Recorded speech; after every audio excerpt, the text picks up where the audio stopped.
La llana, primer de tot agafem una parisien plena d'oli i la calentarem.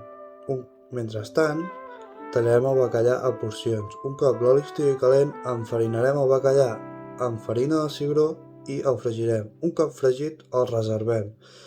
A continuació, agafem una mica d'oli de fregit per fregir els alls i el julivert prèviament picats a ganivet.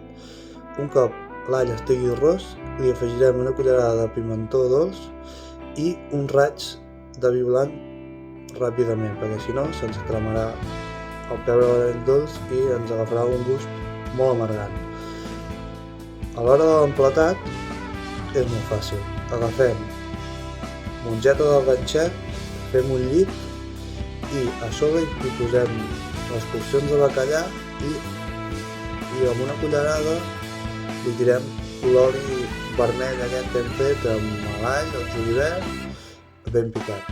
Ho tirem per sobre de la mongeta i el bacallà i ho fiquem al forn uns 5 minuts a 180 graus i ja tindreu el bacallà fet.